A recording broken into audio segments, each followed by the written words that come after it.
하나님의 말씀을 들리게 하라. 출애굽기 12장 강해. 6월절이 강조하는 의미 3가지.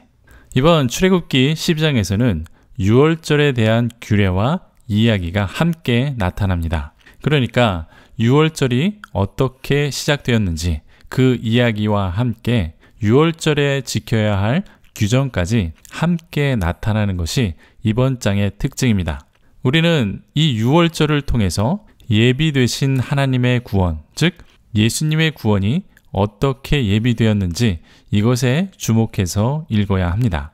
특히 우리는 성경이 말씀하시는 6월절의 3가지의 의미를 집중해서 보시면 됩니다. 첫 번째는 성경에서 강조하는 것은 새로운 시작이다 라는 것을 말씀해주고 있습니다. 또 두 번째 강조하는 의미는 하나님의 구원을 기념하고 기억함으로써 하나님이 어떤 분이신지 아는 것입니다. 그리고 세 번째, 하나님과 하나님의 백성의 언약적 의미를 이해하는 것입니다. 먼저 6월절이란 단어가 무엇을 의미하는지 간단하게 말씀드리겠습니다. 6월절은 한자 표현인데 넘을 유, 건널 월 이걸 써서 넘어서 건너간다 라는 뜻입니다. 영어로는 Passover 비슷한 뜻이죠. pass, 건너가다, 통과하다 라는 뜻이고 over, 넘다, 위로 그런 뜻이기 때문에 통과해서 넘어간다 라는 뜻이 되는 것이죠. 죽음이 넘어갔다. 죽을 수밖에 없는 생명이 사망에서 생명으로 옮겨진 사건을 말하는 것입니다. 우선 전체적인 내용을 한번 살펴보겠습니다. 출애굽기 12장에는 6월절의 의미와 지켜야 할 규례가 함께 나타납니다. 6월절의 3가지 의미는 전체적인 내용을 다룬 후에 잠시 후에 다루도록 하고 우선 12장 전체의 내용을 한번 살펴보겠습니다. 출애굽기 12장 1절에서 13절에는 6월절과 관련된 지침 사항들이 나타납니다. 미래의 세대들이 지켜야 할 6월절에 대한 지침이 나타나는데 흠이 없는 어린 양의 피를 문설주에 바르는 지침이 대표적인 것이죠. 그 외에도 불에 양을 구워 먹는 것, 무교병을 먹는 것 등 미래 세대들을 위한 지침이 나타납니다. 그리고 출애굽기 12장 14절에서 20절에는 무교절 명절로 지키는 것에 대한 것이 나타납니다. 누룩을 넣지 않은 빵으로 명절을 지내는 것이죠. 7일 동안 무교병을 먹는 것입니다. 자세한 것은 잘 몰라도 됩니다. 누룩이 상징하는 것은 죄악이나 부정한 것을 완전히 제하여 버리는 것이 중요한 의미가 되는 것입니다.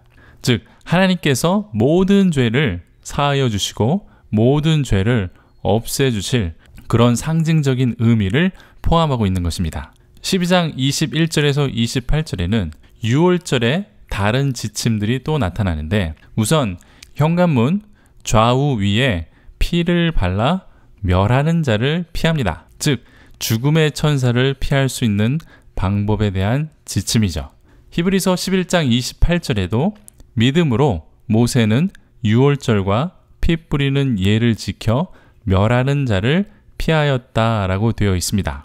멸하는 자는 좀 낯선 표현이긴 하지만 멸하는 자, 이 파괴자가 성경의 표현입니다.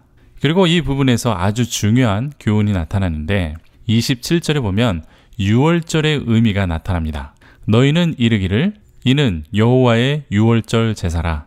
여호와께서 애굽 사람에게 재앙을 내리실 때에 애굽에 있는 이스라엘 자손의 집을 넘으사 우리의 집을 구원하셨느니라 하라 하매 백성이 머리 숙여 경배하니라. 즉 구원의 여호와 하나님을 기념하는 것이 6월절이라고 말씀하는 것입니다.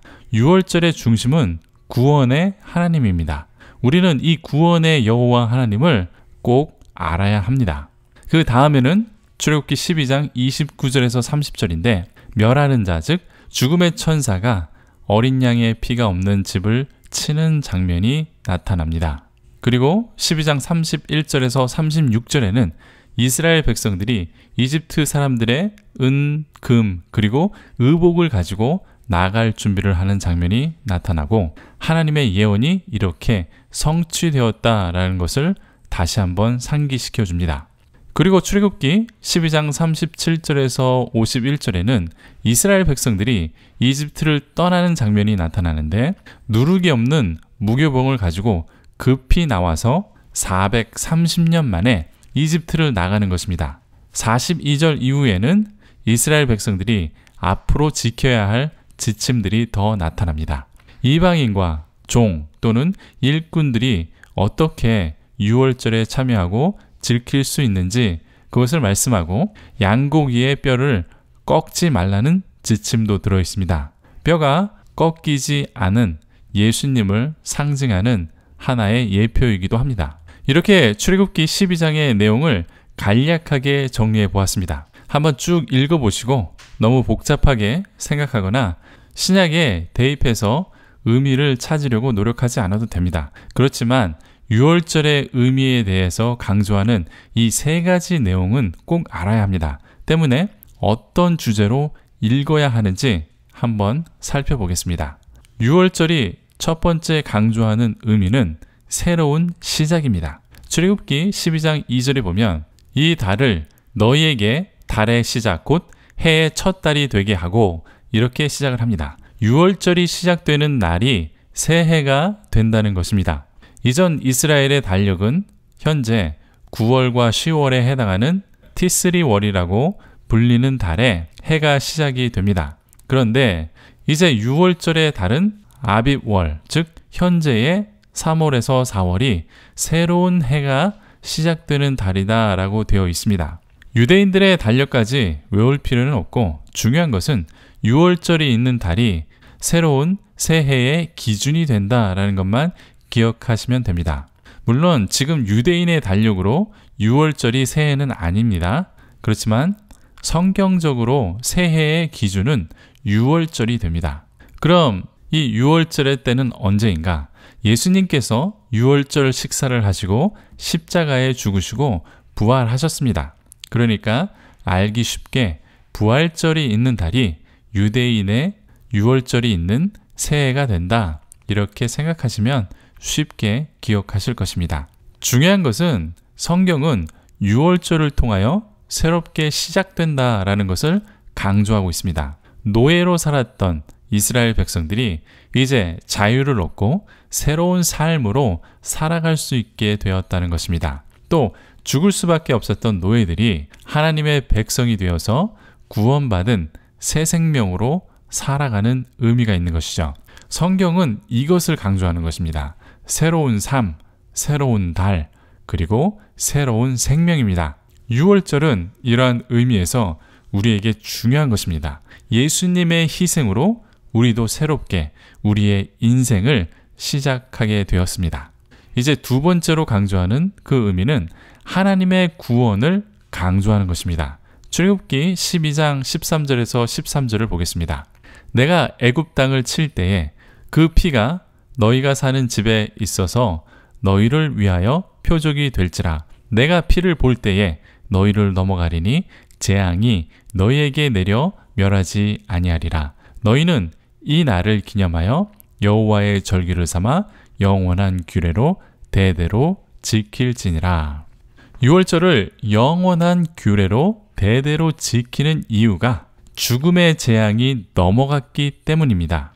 여기에서 주목해야 하는 것은 피가 표적이 되었다는 것입니다. 12장 3절에서 5절에 보면 흠이 없는 어린 양을 잡아 7절에 그 피를 그 집 현관문 위에 좌우에 바르라고 되어 있습니다.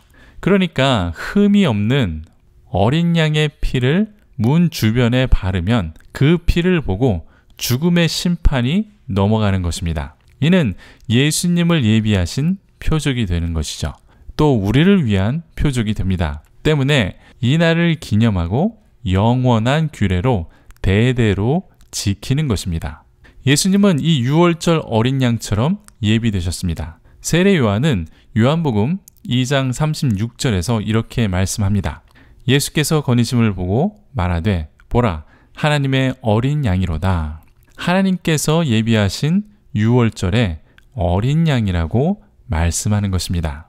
베드로전서 1장 19절에서 20절에 보면 오직 흠 없고 점 없는 어린 양 같은 그리스도의 보배로운 피로 된 것이니라. 이는 창세 전부터 미리 알림 바 되신 이나 이 말세에 너희를 위하여 나타내신 바 되었으니. 그러니까 창세 이전부터 이 흠이 없는 어린 양 예수님께서 예비되셨다. 성경은 이렇게 증거합니다. 또 고린도전서 5장 7절에도 우리의 유월절 양 곧 그리스도께서 희생이 되셨느니라 이렇게 되어 있습니다. 그러니까 성경은 태초부터 예비된 하나님의 어린 양 예수님의 피로 인하여 우리는 죽음에서 생명으로 옮겨졌다 이렇게 증거합니다. 예수님께서 세상의 모든 죄를 대신하여 죽으시고 피를 흘리셨습니다. 때문에 우리는 더 이상 죄와 죽음의 노예가 아니라 자유인으로 하나님의 자녀가 된 것입니다. 이제 세 번째 의미를 살펴보겠습니다. 하나님과 하나님의 백성과의 언약적 의미입니다. 유월절은 언약 관계에 있어서 굉장히 중요한 의식입니다. 유월절의 어린 양과 누룩을 넣지 않는 빵을 먹게 됩니다. 그리고 이집트를 나가 시내산에서 십계명을 받게 되죠. 이러한 의식은 언약 관계를 형성하는 의식이었습니다. 이집트를 나가는 출애굽을 통하여 새로운 언약 관계가 나타납니다. 우리는 이것을 시내산 언약이라고 부릅니다. 이 시내산 언약은 구약을 대표하는 언약입니다. 언약 관계의 특징은 서로에게 새로운 호칭 또는 정의가 내려지게 됩니다. 그리고 서로가 지켜야 할 의무 조항이 규정으로 나타납니다. 결혼 관계처럼 남자는 남편이라는 호칭을 갖게 되고 여자는 아내로 새로운 호칭이 정해집니다. 그리고 이 결혼 관계를 잘 유지하기 위하여 의무 조항이 생겨나서 남편과 아내가 성실하게 서로의 의무를 다하게 됩니다. 시내산 언약도 마찬가지입니다. 하나님은 이제 새로운 호칭으로 여호와가 됩니다. 그리고 이스라엘 백성들은 하나님의 백성이 됩니다. 그리고 서로에게 의무 조항이 생겨나죠. 하나님은 약속의 땅으로 하나님의 백성을 인도하실 것입니다. 이스라엘을 축복하시고 제사장의 나라를 만드시며 하나님의 백성으로 구별된 큰 아들로 삼을 것입니다. 그런데 이 언약 관계는 잘 유지되지 못했습니다. 하나님의 백성된 이스라엘은 하나님을 떠나고 우상을 섬기며 타락하게 되었습니다. 호세아에 그런 이야기가 아주 잘 나타나 있습니다. 때문에 이스라엘은 하나님의 징계를 받고 포로가 되어 결국은 망하게 됩니다. 때문에 하나님께서는 새로운 언약 관계를 세우십니다. 그것이 바로 십자가의 언약 관계입니다. 마태복음 26장 28절에 보면 이것은 죄 사함을 얻게 하려고 많은 사람을 위하여 흘리는 바 나의 피 곧 언약의 피니라 이렇게 되어 있습니다. 그러니까 예수님의 피가 언약의 피라고 말씀하고 있죠. 누가복음 22장 20절에는 분명하게 또 이렇게 되어 있습니다. 저녁 먹은 후에 잔도 그와 같이 하여 이르시되 이 잔은 내 피로 세우는 새 언약이니 곧 너희를 위하여 붓는 것이라. 누가복음에서는 새 언약이라고 말씀하고 있습니다.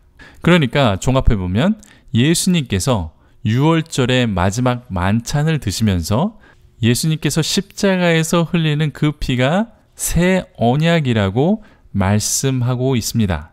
시내산 언약도 유월절 만찬이 있고 확립이 되었습니다. 어린 양의 피와 무교병이 있고 시내산 언약이 나타났죠. 십자가의 언약도 똑같습니다. 유월절의 만찬이 있고 어린 양 예수님의 피가 있었습니다. 그 때문에 어린 양 예수 그리스도의 피를 바른 자들은 멸하는 자, 즉 영원한 죽음에 이르지 않고 죽음이 넘어가게 된 것입니다. 그렇다면 십자가의 언약도 언약 관계의 특징이 나타나는가? 이것도 한번 살펴보아야 합니다. 언약의 특징은 호칭이 바뀌고 새로운 정의가 나타난다고 했습니다. 하나님은 이제 십자가의 언약 관계를 통하여 예수 그리스도라는 이름으로 새롭게 정의됩니다. 하나님의 백성은 또 교회라고 새롭게 정의되죠. 이러한 새로운 관계 속에서 새로운 의무조항까지 새롭게 나타나게 됩니다. 예수님께서는 새 계명을 주셨습니다. 하나님을 사랑하고 이웃을 사랑하라고 하셨습니다. 또 땅끝까지 복음을 전파하고 제자를 삼으라고 말씀하셨습니다. 이것이 새로운 의무조항이죠. 예수님께서는 이제 성령을 주시기로 약속하셨습니다. 그래서 언제나 우리와 함께 하실 것이다 라고 말씀하십니다. 예수님을 믿는 모든 자들을 이제 구원해 주실 것입니다. 그리고 마지막 때에 구름 타고 다시 오셔서 새하늘과 새 땅을 만들어 하나님의 나라를 완성하실 것입니다. 이러한 것을 예수님께서 언약으로 약속하신 것이죠. 때문에 우리는 옛 언약 관계를 잘 살펴보아야 합니다. 특히 오늘 본문 말씀 유월절과 예수님과 함께 생각하면서 그렇게 읽어보시면 됩니다. 여러분께서 이러한 관점으로 묵상해서 보시고 댓글로 또 함께 나누어 주십시오. 제가 미처 시간상 다 정리를 못했습니다. 때문에 여러분들이 느끼시고 성령님께서 조명해 주시는 것을 나누시면 됩니다. 우리가 성경을 보고 하나님을 믿는다고 하면서 이 언약 관계를 알지 못하면 안 되죠. 구약과 신약의 이 언약 관계를 한번 잘 묵상해 보시길 바랍니다. 이제 한번 정리해 보겠습니다. 이번 시간에는 출애굽기 12장의 내용을 살펴보았습니다. 출애굽기 12장에는 유월절에 대한 이야기가 나타납니다. 그런데 내용이 좀 어렵습니다. 왜냐하면 지켜야 할 규례와 명령이 이 이야기 속에 함께 나타나기 때문이죠. 특별히 어린 양을 준비하는 것과 그 피를 문 주변에 바르는 것은 아주 큰 의미가 있습니다. 이를 통하여 죽음의 천사가 그 집을 넘어가게 되고 죽음에서 생명으로 옮겨지는 것입니다. 또한 저는 출애굽기 12장에서 세 가지의 의미를 주목해 보아야 한다 이렇게 강조했습니다. 첫 번째 의미는 유월절은 새로운 시작이다. 새로운 생명의 시작이고 새로운 삶의 시작이며 언약 관계 안에서 하나님과의 새로운 시작이 됩니다. 둘째, 유월절은 하나님은 구원이시다. 이것을 아는 것입니다. 하나님이 어떤 분이신지 우리는 알아야 하는 것이죠. 하나님께서는 이집트를 죽음으로 심판하셨습니다. 그 가운데 하나님께서는 그분의 백성들을 죽음으로부터 구원하셨죠. 또 우리는 어린 양 예수님을 통해서 죄로부터 구원을 받았습니다. 이것이 유월절의 가장 큰 의미입니다. 세 번째, 우리는 유월절을 통해서 언약 관계를 바라보고 이해해야 합니다. 예수님께서는 유월절 최후의 만찬에서 새 언약을 주신다고 말씀하셨습니다. 그러니까 옛 언약, 구약을 새롭게 갱신하신다 이렇게 선포하신 것이죠. 그러니까 우리가 이 언약 관계를 유월절을 통해서 잘 이해하는 것이 매우 중요한 것입니다. 이제 우리는 유월절 어린 양을 통해서 예수님의 희생도 묵상해 보아야 합니다. 우리를 위하여 죽으시고 부활하신 예수님께서 태초 이전에 예비되셨다 성경은 말씀합니다. 이 사랑에서 어떤 것도 끊을 수가 없습니다. 죽기까지 사랑하신 예수님과 사랑하는 관계, 이 언약 관계를 잘 유지하시고 발전시키길 축원드립니다. 아멘. 도움이 되셨습니까? 질문이나 의견이 있으시면 댓글을 달아주십시오. 영상과 관련 없는 질문도 괜찮습니다. 구독과 좋아요를 눌러주시면 제게 큰 격려가 됩니다. 또 알람까지 설정해 주시면 계속해서 제 성경 강의를 들으실 수 있습니다. 새해에도 여러분들과 함께 하나님을 알아가는 귀한 시간이 되었으면 합니다. 감사합니다.